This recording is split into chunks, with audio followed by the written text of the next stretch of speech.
ямар учиртай өнөөдрөөс анхаагаа үрж авчирч бас энэ бичлэг хийж байгаа гэхээр за одоогоос нэг хэдэн сарын өмнө 6 сар орчмын өмнө бол анхаа битээр анх танилцчихсан. За тэгэхээр тэгэхэд бол одоо ах эгч дүүсийн холбооч гэж байгуулагдаж амжаагүй байлаа. Яг л ийд ажил өрнөжсэн үедээ тэгээ тэр үед хамтдаа бас Монгол гуталчин гэдэг төслийг санаачлаад тэгээд тэр үед бас Facebook интернетийн орчинд хүмүүсээс тусламж авч ирсэн.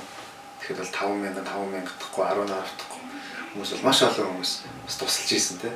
Тэгэхээр ирээд тэр хүмүүс ах эгч дүүсийн холбооны үйл ажиллагаа юу болж байгаа болоо тэр готлын үйлдвэр ямар хөө одоо үйл явцтай байна гэдгийн талаар бол маш их хүлээлттэй байгаа. Тийм учраас одоо анхаагаа өрөөд тэр бас тэр юу Монгол голчин бас хэр явж байна те холбооны үйл ажиллагаа юу ямар хөө байна гэдэг талаар л ер нь бас сонсох гэж урьсан юм байгаа. Урилгыг бас хүлээж авсанд баярлалаа. За ямшаас баярлалаа. Монгол голчин хэрэгжээд бас нэлээд цаг хугацаа өнгөрсөн. Виси марк Зүгээр 5 сар болсон байна. Тэгэхээр одоо анх бол техникийн 1 сар чинь эхний 2 сар бол одоо зөвшөөрнө гэдэг нэг том ажил байт юм байна. Тэгээ тэр нь маань одоо бүтээгдэхүүнүүд маань ерөнхий одоо Facebook ертөнцийн ерөнхий одоо хийсэн бүтээлүүдэд тодорхой хэмжээр бид тавьж байна. Бүтээлүүд интернетээр хүмүүс ирж хаягийг асууж ирээд захиалга өгдөг болсон. Одоо бид нэр одоо жишээ нь өвөр Монгол бид нэр одоо 200 хүүхдийн хөтөлбөрийн захиалга байна. Одоо өвөр Монголоос ирсэн захиалга гэж ойлгож байна. Өвөр Монголоос бас төвдөөс захиалга. Төвдөө тийм заадлал. Төвдөөс захиалга 5 гутлын бид нар сая хийгээд өчглөө. Оо өстө мундаггүй боллоо. Өчтөр яаш өглөө. Оо мундаггүй болсон байна. Энийг олноор навъя гэдэг захиалга явуулсан. Сая өнөөдөр ганхууд хүмүүс сая над руусан. За ажлыг маргааш яа. Өнөөдөр би ажлаар очиж байгаа үлдээ. Тэгээд ерхий одоо бас холбооны ажил хийж байгаа Монгол улсын төсөлтөд би нэлээд цаг зарцууллаа. Тэгээд бас нэлээд дүүмраас бас шүүмжлэл авлаа. Энэ маань юу гэвэл холбооны ажил хийхгүй байна та. Холбооны ажил хийхгүй энэ Монгол улсын дээр илүү анхаарал тавиад байна гэдэг би шүүмжийг авсан л дээ. Тэгээд одоо би 11 сарын сүүлээр гэхэд одоо би 100% одоо баг хүлээлгэж одоо ганхуу маань өдөртөө давж явж эхлээд бүх юм өдөртөө даваа явж юм л да. Одоо би нэг ерхий нэг жоохон төрөм мөрөг нэрж туслах газар өөр дээр ганц туслах мэдлэгээс одоо жоохон тийм одоо ажил хийж байгаа. Тийм одоо явна гэдэг 11 сарын сүүлээр би одоо баг 100% одоо ингээд харьяал байх одоо ганхуу дүүнер маань өөрсдөө яваа цаашаа. Тэгээд бид тэр одоо дараашийн төсөл рүүгээ дүнэлт хавасаа орж ин л та. Энэ маань юу гэхээр би өөрөө нэг асамжийн газар өсч хүмүүжихэд биднэрт нэг тутам зүйл байсан. Энэ маань юу гэвэл бидэрт нэг боловсрол гэдэг юм бид нэг бүрэн бүс тутамнаас олж авч чаддаггүй байсан. Одоо чинь тэр юу гэхээр одоо шинэ айл ээж аваа хоёр хүүхдийнхаа хүмүүжил тийм ээ боловсролт нь тодорхой хэмжээний анхаарлыг одоо шинэ гэрийн даалгавар хийж юм ямар ч дуурчаа дуусгандаа тэрэнд нь дэмжлэг үзүүлдэг юм тийм ээ гэрт нь ихтэй хүмүүжлэлт нь тодорхой хэмжээний үзүүлдэг тийм ээ сургууль тодорхой хэмжээний боловсролт нь анхаардаг энэ зах үйлчлэгийг асамжийн хөтөлбөр их тутмаа гэдэг тэгээд тэд тодорхой хэмжээний бие дааж сурах гэхээр одоо хамгийн энгийн жишээ гэдэг багхгүй номны асуудал айгүй хүндэр тавьдаг байхгүй хүүхдүүд. Тэр олон хүүхдүүд дундаа нэг ном юм сургуулаас эцэг эхчүүд хүүхдүүд ном аваад ч тэр өөрсдөө өөр гэсэн гэр оронтой юм чинь тэрийг ард зөвөөд чинь. За сургууль дээр номын сонгонд ном байхгүй. За байранд тэр ном байхгүй. Хичээлээ хийхээр дандаа нэг үр цэнгийн хүүхдүүд нь болохоор нэг гэхээ өрөөнд дээр тийм ээ тэр чинь нэг өрөөл гэж байгаа шүү дээ. Дүү бөөнөр тэгшин тэн дээр тийм өрөөнд дээр даалгаврыг суух юмч боломж байдаггүй байхгүй. Тэгээд би өөр яг тэр хэмжээний яг тодорхой хэмжээгээр тухайн орчинд нөссөн болохоор бас аюулсаа мэддэг учраас дөрөвдөг. Одоо тэр нөхцөл байдал өөрчлөгдөг үе. Чи чинь баг 10 жилийн өмнөх хүн шүү дээ тийм дээ. Өөрчлөгдөг үе. Тэр процесс одоо хүртэл тодорхой хэмжээгээр нөлөөлөлт байдаг байхгүй юу? одоо яг ах ш дүүсийн холбоо гэдгийг мэдэхгүй их олон байгаа. Одоо хүртэл тийм учраас эхлээд ах ш дүүсийн холбоо гэдэг нь ямар ч төстэй холбоо байгаа. Хинд хандаж ямар үйл ажиллагаа явуулдаг. Дараа нь ах ш дүүсийн холбоог дагаж гарч ирсэн Монгол гуталчин гэдэг төсөл нь ямар учиртай. Тэр мөнгө төгрөг нь ямар учраас ах ш дүүсийн холбоо яаж дэмждэг. Энийг нэг эхлээд тайлбарлаж өгөөд тэгээд дараагийн ярианд оруулах ойлгомжтой байна. Тийм ээ.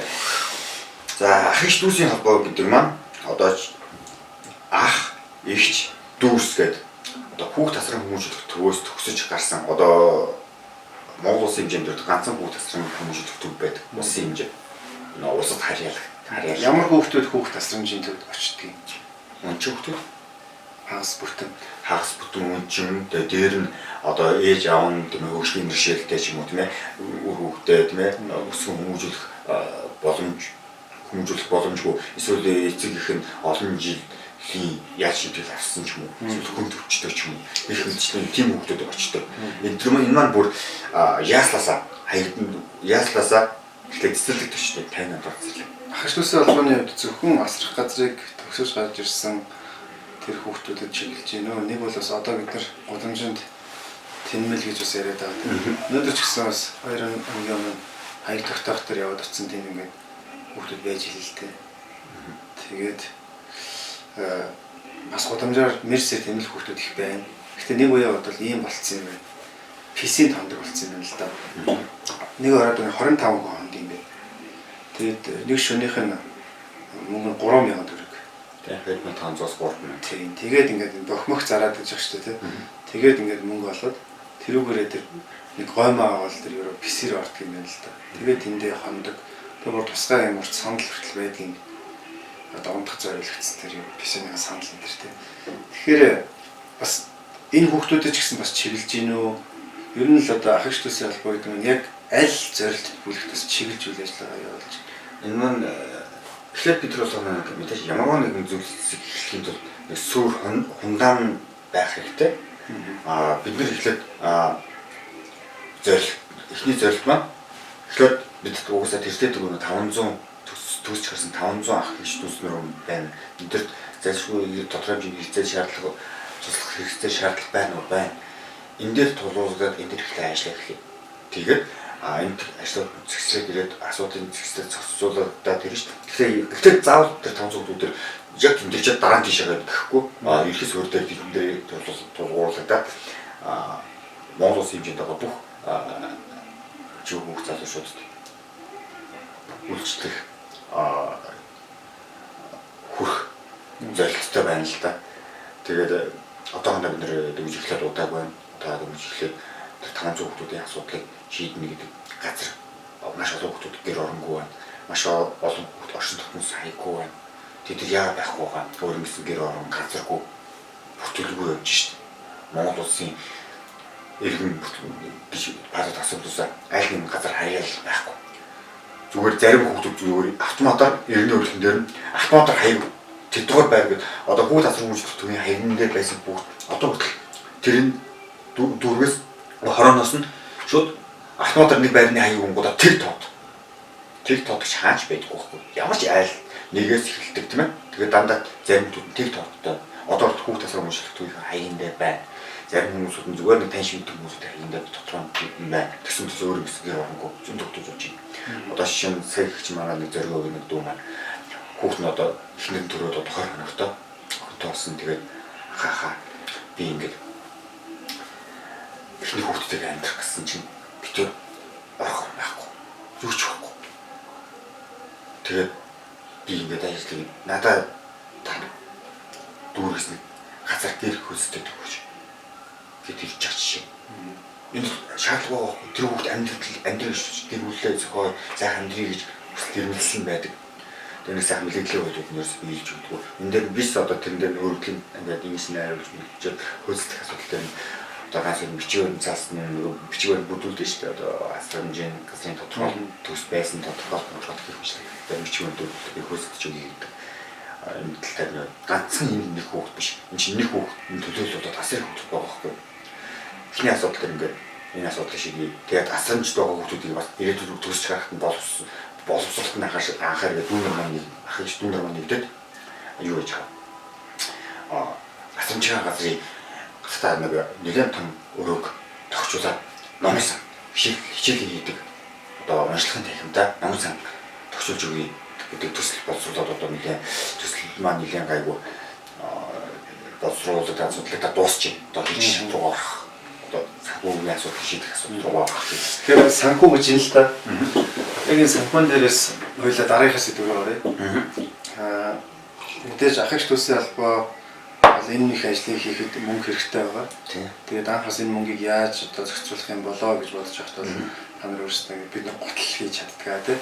Гутал хийдэг юм учраас одоо энэ Монгол гуталчин гэдэг төсөл ингээд уулын бичсэн байгаа маа. Гэхдээ ингээд яг эцэг их байхгүй өвсөн хөрөнгө байдаг учраас банкнаас ямар нэгэн зээл биднэрт байхгүй байна. Яг л барьцаа хөрөнгө байхгүй учраас тийм учраас ингээд мөнгө одоо хэрэгтэй байна гэсэн үед одоо яг тэр үед хоёлаа таалцсан тийм ээ. Тэгээд итгэлийн зээл гэдэг юм санаачлаа. Тэгээд ямар нэгэн байдлаар энэ ах эгч төслийн албаас ингээд нэлээд сайн хөл дээр босдын дараа энэ хүмүүсийн итгэлийг бас буцаад хариулна. Ямар ч байсан өнөөдөр энэ эхлэлийн хөрөнгийг итгээд зээлдүүлээч гэсэн ийм одоо санаачлагыг гаргаад тэр үед бол одоо маш олон одоо сайн сэтгэлтэй монголчууд тусалж исэн. Гэхдээ яг үннийг хэлэхэд бас надад бас бага хэмжээний айдас байсан байхгүй. Одоо өнөөдөр ингээд ийм олон хүмүүст ингээд те бага юм ширлээд ингээд тараагаад ингээд хүмүүсээс мөнгө төрөг явуулж байгаа. Тэгээд зүгээр амжилт хэрэг олохгүй бол яанаач гэдэг нэг иймэрхүү бодол байс байгаа те. Иргэд хүмүүс бас бид нарыг энэ бодлоо мөнгө яасан хүмүүс болчихно гэж бодох вэ гэж бодохоос бас имиж хийсэн. Гэхдээ үнэхээр чамтай ярихад юу сайхан байдаг гэхээр хэлсэн юм ажил болгодог, хоосон амлдаггүй бүтэхгүй байсан ч гэсэн бүтээхийн төлөө зүтгэдэг зорилдог болохоор ч одоо бодиттой үнэтэй юм ярих хамгийн сайхан байдаг. Тэгээд тэрний дараахан би танаа үйлдвэр дээр яваад очиход ингээд ийм гой том эйдэн гутлнууд ингээд хийгээд эхэлсэн тийм. Тэгээд ингээд дараагийнхаа захиалга гэдэг шантай уулзах гэж гисэн бас их завгүй тийм байсан. Тэгээд яагаад завгүй байсан бэхээр одоо захиалга ингээд их ороод ирсэн тийм. Ингээд ажиллаж байна. Тэгээд сая одоо төвд рүү одоо гутлын захиалга авсан, өөр Монгол 200 гутлын захиалга авсан. Энэ болгон бол одоо миний хувьд болоод тэр үед тусалж дэмжиж бүх хүмүүсээ ерөөс нь сэтгэл үеиг гэдэг шиг тийм их сайхан баяртай мэдээ байхгүй. Тэгэхээр энэ мэдээг бас хуваалцах гэж өнөөдөр чамаагаас энд өрсөн байгаа. Тэгэхээр яг одоо тэр төсөл болоод энэ толгой дотор байсан зөөлөлтэй өнөөдөр ажил хэрэг болоод ах ш төс тэр Монгол гуталчин төсөл эхэлж байхдаа бас ямар хөө бэрхшээл тохиолж яаж эхлэв тийм яг бас бодит байдал дээр ямар хөө байна. Тэгээд эргээд өнөөдөр бас ингээд мөнгө төгрөг ер нь олж чадж гинэ үгүй юу те. Юу чадж байгаа бол тодорхой хэмжээнд мэдээж бас ах ш төсөө холбоонд яаж зарцуулах гэж энэ талаар нэг жоохон яриач. Бид нэр Монгол гуталчин төсөл гэдэг одоо ах ш төсийн холбооны дэглэлт гэдэг нь хамгийн анхны хэрэгжүүлж байгаа Монгол гуталчин гэдэг төслийг хэрэгжүүлэх гэдэг сэтлийг гаргаад тэгээд Монгол гуталчин гэдэг төслийг хэрэгжүүлсэн хамгийн анх хоёр тохиом 20 мянган төгрөг хандилж байсан. Тэгээд ингээд баг цагаар ирсэн. Тэгээд нэг хэсэг чинь нэг сарын дараа тэгэл за энэ арай бүтэхгүй бол мөнгө нэх нөө төсөл маань хэрэгж хэмжээний мөнгө хаач хүрдгүү. Тэгээд за ингээд бас нөө шантрах. Гэтэ шантрах гэж байгаа юу тухайд сэтгэл жоохон унаад байжсан. Тэгэд бид дуучин санааны жавлан уулзъя үрээдэргээл. Тэгсэн уулзал за маргааш өдөр маргааш наа гэж 3 сая төгрөг өгөхөд гаагүй өдөр өөдөд сар тийм итгэхгүй. Ингэжсэн тэгээд маш олон хүмүүсийн сайн сэтгэлийн үрээр энэ зүйл маань маш амжилттайгаар сагуун боссон. Тэгээд энэ маань маш сайн одоо хэрэгжээд одоо яг одоо ашиг болох хэмжээнд одоо орцсон явж байна гэсэн үг л дээ. Одоо ямар ч байсан ашиг одоо нэг өвдөр эхлээд нэг жигдрэх хэмжээнээс одоо яг захиалж нийлэлт нэгссэн тэр үе байна л да. Тэгээд бид бас зүгээр суусангүй бас Монгол гуталчин гарахын хэмжээнд бас 10 гаруй 15 хүүхэд юу яасан бэ? Хүүхдүүд асамжид төсчөрсөн хүүхдүүд одоо чинь жоохон бодож багтаа дүнгийн хүүхдүүдэд нь гутал хийж өгсөн байна. За. Тийм 10 хүүхдүүдтэй ч гутал хийж өгсөн. Байна. Тэгээд одоо чинь Адаглаад Монгол гуталчин төсөл хэрэгжснээр Адаглаад нэг хүүхд өгч одоо алигаа гахуу найзын гутлыг янзлаад өгөөч гэх тийм ээ. Одоо 10 20 мянган төгрөг засуулж янзлаж хөөсөн хөтлөг нүгэн суулаад авчих жишээ нь. Нэг хүүхд нэг төрийн албанд очлаа хаахын томдоод амьсаад өгөөч их нууцсаад өгч жишээ нь. Тэр чинь тодорхой хэмжээний одоо цэхэн явснаар бас тодорхой хэмжээний ингээд хүмүүсүүдийн багц гаргын тус дэмжлээ л да. Тэгээ манай ах нар маань бас гутал хийдэг байхгүй юу? Бас нэлээд ах нар тус тустай гэдэг үлээ. Тэд нар маань нийтэд манай Монгол гот чинь төс цэх тэгээд ах нарын маань жижиг цэхүүд хүүхд бүрийг готолжуулах гэдэг аян бас яг зохиож хөтөлбөр явуулъя. Тэгээд хүүхдээс өмнө 10 сар хавцад бас нэг цэг болгоно нэг 10 орч юм уу манай 20 ч юм уу хийгээд хүүхдүүд тараа гэсэн нэг юм юу явагдаж байгаа. Иргээр бүх ах нар нөө за тий яах нар дэмжингээр бас нэг юм явж байгаа. Гэтэ бид нар за тийж бүгд нийлээ нэгдсэн журмаар гэлтгүүгээр орж ирсэн хүүхдүүд наа чиний ч хүүчин тийдэрсэн л за маргааш нөгөө төрөд нэг хоёр гол хийдэг. Ямар ч лээс эхлээд яг өөрсдийнхөө дотоод тэр асрах газарт байгаа болоод тэр төгссөн хүмүүсийн хүүхдүүдэд те готлоос хийгээд өгöd эхэлсэн байгаа юм байна тийм үү? Тэрнээс биш яг одоохондоо бас яг мөнгө төгрөг одоо л бас дөнгөж ашиг орж эхэлж байгаа учраас холбоондоо бол одоохондоо зарцуулагдах хэмжээнд бол арай очоогүй байсан байна. Тий, одоо бид нар чинь бас хоёр тухайн одоо үнэхээр яг хэрэг асуужсэн л юм яг санхүүжилт маань үнэхээр анхны юугаар явж байсан яг цагдаад юу хэлнэ гэдэг чинь хэд айгүй их зардал орд юм байна. Яг төсөлснөөс хэд дахин илүү их зардал орд юм байна. Тэгээд анх судалгаа хийж яхад төслөө хийж яхад судалж ясан зүйл маань 300 сая төгрөг гэжсэн зүйл маань нэг дахин хүрсэн байх жишээний тийм ээ. Гэх мэтчлэнгээл зөндөө асуудал ажлын байрны түрээс тэгэл анх хийж ясан зүйлсээс нэмдэж юм. Гэтэ энэ бүгдийг бид давж сууж байгаа. Бид нар 2 сая 500 сая төгрөг үлдэгдэл мөнгөийг банкнаас зээлсэн л дээ. Тэгээд бид нар тэр банкны өөрийн төлөө дуусч одоо талаас нь илүү юм буцаад төлсөн байна. Одоо нэгсэндээ сая гаруй төгрөгийг нь төлсөн байна. Эргүүлээд банкнд хүртэн. Одоо нэг сая жоохон гарантай төгрөгийн одоо банкны хөнгөн төлсөн байна. Одоо энэ нэг аюу захиалгуудаар бид нэг үсэн бүгдийн төлж юм. Одоо манайх маань одоо нэг үсэндээ 100% одоо ашигтай. Тэгээ бас дүүнэргээ бид нар цахимжуулж ажиллаж байна. Тэгээд тийм бас маш том тий амжиргаан одоо гэр бүл амжиргаан одоо чинь манай чинь хөгжлийн бишэлтэй хүүхд байна шүү дээ. Дэлгүүрт ороод далхавыг хийж байгаа. Жишээ нь бид нар чинь ингэдэг байхгүй юу? Одоо жишээ нь бид нар 4-5 байлаа гэхэд өдрийн хоол 5 хүний хоол хийх биш 10 хүний хоол хийдэг байхгүй юу? Тэгвэл тэр их хоолыг мэдээж ирж барахгүй гэхэд хин ич барахааргүй санагдаж шүү дээ. Тэрийг орж дүүнер маань орж идчих дүүнер зайшгүй орж ирдэг байхгүй юу? Тэгэл хаяа өдөр болж ин анхаах дээр ямар ч нэг хоол байгаа даа гэл. Тийм одоо жишээ нь оюутан ч юм уу эсвэл нэг гадуур ажил хөрөлдөж явж байгаа ч юм эсвэл над дээр ирээд бид ч одоо холбооны хажууд одоохон Монгол толчинхаа цэхэд тэгэл хүүхдүүд ирээд анхаа юм тийм ингээл хийгээл ярьж хөөрөл явжлаа л та. Их чинь өдөр адаглаад тодорхой хэмжээний хүүхдүүд гэсэн өдөртөө хаяа ирээд хоолждаг ч юм. Энэ байдал чигсэн бас тодорхой хэмжээний юу болж байгаа шүү дээ. Нэм гэдэг надад юу сайхан байдаг байхгүй. Зарим хаяа ингээл бид ч бүгдээр завгүй сууж яхад. Хоол хийчмээр байдаг.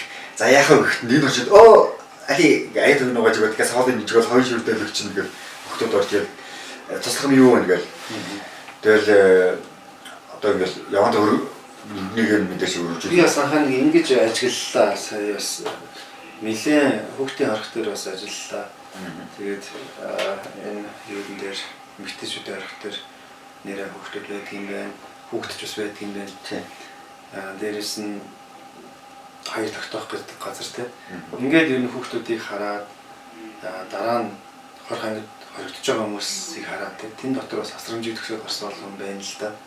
Алдаад орчихсон. Тэгэхээр ингээд харж байхад бол явж энэ бүх зүйлийн суурь шалтгаан нь бол гэр бүлийн хүмүүжил, гэр бүл салалт. Энэ зүйлсүүд бол ерөөсөө маш том шалтгаан болдог юм л да. Би өөрөө хүүхд байхдаа ээж аваад хүүхдүүдийг хараад үзээд гэсэн. Энэ яагаад ээж аваад ч би яагаад гэдэг. Би тоолоо бүгдийг наашндаа гэдэг. Тийм ухаан бодлоор би өөрийгөө одоо хүүхд байхдаа тэгж би өсөжсэн. Яагаад тэр хүүхд тийм сэтгэл төрж байна гэдэг. Тэгээд би чинь 16 одоо нэг удаа би толгойд өөрийгөө харж ирсэн. Тэгэхэд би өөрийгөө таних. Анхөө биш шал өөр тийм үс сонзон үзий ядсан тийм хүүс. Өөрийгөө өөрчлөх хэрэгтэй байна. Уушлах хэрэгтэй юм байна. Нийгмээр өөр өнцгөөс харах хэрэгтэй. Гэтэ яг энэ сүү бодлыг өөртөө суулгана гэдэг бас аюул том асуудал шүү дээ. Энэ ухамсар одоо үзэл өсөмжмөсөөр тэргээр хүмүүшээ тэрнгээр нөр анхны хүмүүшлийн сөрлөгч юм бол тэргээр хүмүүжэд хохирох нь шүү дээ. Энийг нийгэм өөрчилж байгаа. Одоо жишээ нь хариуцлагагүй гэр бүлээс энэ хамгийн ихний асуудал. Эцэг хоёр саллаа. Хүүхд тавьж ирсэн 100% анхаарал тавьж байгаа юм. За тэгээд өөр хүнтэй суулаа. Өөр хүнтэй суулаа дахиад хүүхд гарлаа. Нөгөө хүүхэд яах вэ? Нөгөө 50% нь шинэ эцэгд нь 50% нь дахиад 50% тийш авчихдаг 25% нь үлж. Тэгээд тэр хүүхд яах вэ? Тэр үлдсэн хувийг хаанаас авах вэ? Нийгмээс авах хэрэгтэй болно шүү дээ. Орчноосоо. Тэгээд тэр хүүхд буруу зам руу орох. Хамгийн тэр хүн өөрөг нь гэж бод яг тийм сул орон зайтай бас хин нэгэн бий явж байдаг байхгүй. Энэ хоёр нэгдэд яг би нэгэ 50 100 гэдэг нөхөд гэхдээ нэг зүгээр гэнэ буруу гарна гэдэг тоон музикт өөрсдөө асууж. Гэхдээ залуу гэр бүлийн одоо хариуцлагагүй байдлаас одоо залуу гэр бүлд хэдэн хүн салж байна. Яаж одоо өөр хүүхдтэй хариуцлах үүрхгүй. Энэ бол асцарт би залуу гэр бүлд ганцхан зүйл. Үнч бай. Үнч бай нэгдүгээр. Шудраг. Халамжтай. Тийм ээ? Энэ гур байх юм бол гэр бүл бат бүх орших их хүнс гэж би боддог. Хамгийн нэг мэдээж өөрөө хүн хуурай орших юм бол ихнэртэй итгэх үү? Яг л өөрөө хуурж байгаа учраас. Өөрөө өмч байх юм бол ихнэртэй итгэх байх уу? Яг л өөрөө өмч учраас. Ингэх юм бол итгэл энэ гэр бүлийн шал өөр. Тэгээд дээр нийгэм оршин боловсрол одоо нийгмээс хүүхдэд муухай юм харж штэ. Одоо тамта хүүхдэж байхгүй, архиуд хүүхдэж байхгүй. Өөр тийм хэцүү болчихсон нэгэн дээр амжих шатруу үзсэн хүүхдүүдийг аваачдаг бас нэг газар байдаг юм шиг байна. Тийм мант ясрамж гэж байсан. Тэгээд тэр мант ясрамж татан бүгдсэн л та. Гэхдээ тэр мант ясрамж татан булгаад тэнд байсан хүмүүсүүдийг энэ шарт нэмэлт газар гэр бариад ингээд тусгаарлаад нэгтгэсэн гэдэг байхгүй. Тин чи манай асрахын майз зэрэг гарч яа их тэр гэдэг гурав хүн бий. Тийм. Тэгэхээр одоо энэ түүх мартагдах гэдэг юм л да. Манти асрамжийн газар гэдэг ийм их аимшигтай газар байсан гэж би ойлгож байгаа. Тэгээд тэнд бас их хүүхдийн ирэх ялангуяа асрамжийн газар хүмүүжлээс хүүхдүүд ирэх зөрчиж ирсэн гэж сонссон. Тэгээд өнөөдөр татан бүгдээд ингээд цэвэрлэгдэхээр тэр түүх бол жишээнээс алга болчихж байгаа дагаад тэнд ажиллаж исэн дэ хүмүүс тэр ингээд мэдээд өнгөрч байгаа. Тэнд бас яг юу болж исэн тэр үед ямар ч ч тийм асрамжийн газар байсан. Ямар хүмүүс тийш ашигладаг гэсэн. Тэгж зүгээр л манти асрамж гэдэг одоо жишээ нь манти асрамжууд хүмүүсийг авч та бичиг баримтанд нь архивд очиж юм байл л дээ. Архивд ямар хүний бичиг баримт очиж тэгвэл зөвхөн асарсан бичиг баримт очиж. Тэгэхээр тэр хүүхдүүд бүгд амьд бие өрнөсөн ойрхонтой 90 сард хүүхдүүд тэнд тийшээ явж исэн гэж утгаар хомгорлон 20-од хүүхдүүд явж исэн байхгүй. Тэндээс 4 хүүхэд нь асууж исэн, зарим хүүхдүүд нь оргосон. Тэндээс амар тархан бол тэр сүүлчнэр зарим хүүхдүүд газ нэг хүүхдүүд нь ярьдیں۔ Тамалдаг байсан. Эмч сүүлчнэр нь хоёр зүүн төмөр орон дээр хүлж байгаа даралтаа усаар хүүхдийн усаар шүршээд гадаа оруулдаг. Тогон цогуулдаг. Өндөр хүчтэй имээр тарьдаг. Тэр 4 хүүхэд насурсан байдаг. Ууган баяр цогуулд. Тэгэхээр дээр нэг хоёр нийгэмд хүүхд төрөх өндөрлөд жоо охин баг битэй хүүхд жимсэн бас биш. Тэгээд энэ хүүхдэд үжилдэг өдөр өндөрлөөр насурсан гэдэг. Жимсэн болоо. Тэгээд тэнцээ хоёр хүүхд ууршигны сэрэг гэдэг оншоор насурсан байдаг. Нэг хүүхд хавдар төвшнөр насурсан гэдэг. Монгол хавдраар насурсан гэсэн түүх хадвартын мэддэг байдаг болов гэж би бодож байгаа. Тэгээд тэр хүүхдүүд школ хүүхдүүд тийм жисэндээ бөөнөр орж байгаа баригдаад тийм тэнцээ эдийн төсөл хандуулж ирсэн ч тийм төв байдаг юм. Энэ бол үнэхээр юм л дээ. Юу ч гэсэн бодиттой ажиллаж байгаа. Тэгээд энэ өмчим дасрамжийн газрын тэмдэг гэж байгаа. Энэ олон хүмүүсийн эрх ашигын төлөө явж байгаа. Чам баярлалаа. Танай одоо холбооныханд ч гэсэн амжилт хүсье. Тэгээд мэдээж бусдын тэр үед бас маш олон хүмүүс тусалж ирсэн. Тэр хүмүүс ч гэсэн бас баярлалаа гэж хэлмээр байна. Гэхдээ таны тусчин өнөөдөр маш бодиттойгоор одоо хэрэгжээд те олон одоо хүүхдүүдийн эрх ашигын хамгаалах тийм одоо байгууллагын санхүүжих гол одоо их усүрэн болоод явж байгаа. Монгол хөтөлбөрийн төсөл бол үнэхээр амжилттай өндөр явж байгаа. Гадаадаас захиалга аваад ихсэн байна те. Энэ хэмжээнд бол би төсөөлөг байсан. Тэгэхээр өрч найздаа баярлалаа. Цаашдаас их уртуудаа хамтран ажиллах болтугай гэж хүсэж байна. Цаашдаа бүгд энэ нийгэм гэж хүмүүс бидний хоорондын харилцаанаас өөр юу биш гэсэн нэг цодны хэлсэг байдаг. Бид хоорондоо хүн байхгүй бол нийгэм гэж яхад хэвчээ шүү дээ. Хоорондын одоо энэ сүрэг хоныг бид нар нийгэм гэж ярьж болно шүү дээ. Тэгээд бид чинь хоорондоо тэрийг одоо нийгэм гэж ярьж болно шүү дээ. Тэгэхэд яг өнөөдөр хүн байдаг хүний харилцаа гэж бодож байна. Одоо нийгэм гэж бид нар ярьдаг те. За.